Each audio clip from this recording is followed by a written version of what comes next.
தமிழக சட்டமன்ற தேர்தல் ஒரு சடங்கு போலதான் நடந்துள்ளது என்று கோவையில் புதிய தமிழகம் கட்சித் தலைவர் டாக்டர் கிருஷ்ணசாமி அதிரடி பேட்டியளித்துள்ளார்.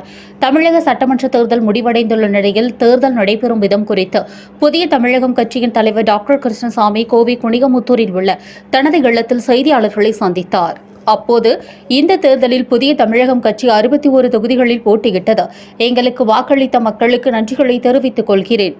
ஆனால் இந்த தேர்தல் ஆசை வார்த்தைகளோ அச்சுறுத்தல்களோ இல்லாத நேர்மையான தேர்தலாக நடக்கவில்லை. தமிழகம் முழுவதும் ஜனநாயகமா அல்லது பணநாயகமா என்று கேட்கும் அளவிற்கு பணம் வாரி இறைக்கப்பட்டுள்ளது என்று வேதனையுடன் தெரிவித்தார். மேலும் தான் போட்டியிட்ட ஒட்டப்பிடாரம் உட்பட அனைத்து தொகுதிகளிலும் மிதமிஞ்சிய அளவில் பணப்பட்டுவாடா நடந்ததாக குறிப்பிட்ட அவர், ஏப்ரல் 19 முதல் 23ஆம் தேதி வரை கட்டுக்கடங்காமல் பணம் விநியோகிக்கப்பட்டது. தேர்தல் பறக்கும் படைகள் போதுமானதாக இல்லை. புகார்கள் அளித்தும் எந்த நடவடிக்கையும் எடுக்கப்படவில்லை என்றும் குற்றம் சாட்டினார்.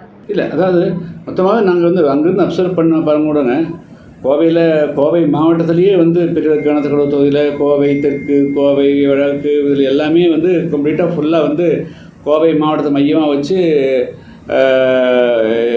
இங்கே மிகப்பெரிய அளவுக்கு இது ஒரு பணப்பழக்கம் நடைபெற்றிருக்குதுங்க.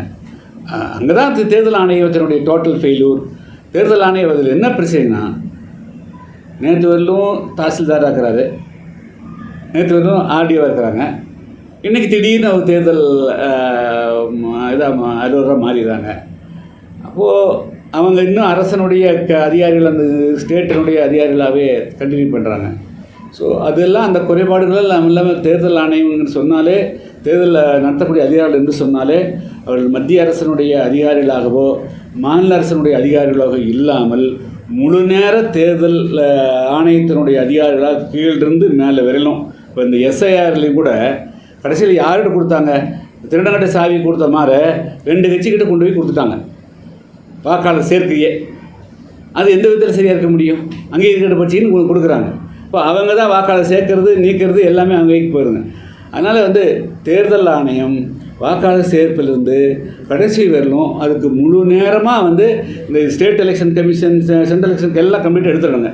இந்த பஞ்சாயத்து தேர்தல் நடத்துறதும் கூட இதெல்லாம் எடுத்துகிட்டு முழு நேரமாக அது எந்த எலெக்ஷனாக இப்போ சொசைட்டியிலேருந்து நடத்தக்கூடிய அளவுக்கு இந்த தேர்தல் ஆணையத்தை டோட்டலாக மறுசீரமைக்கவில்லை என்று சொன்னால் நம்ம கண்ணு முன்னால் இந்தியாவில் ஜனநாயகம் அப்படியே சரிந்து விழுந்துவிடும்.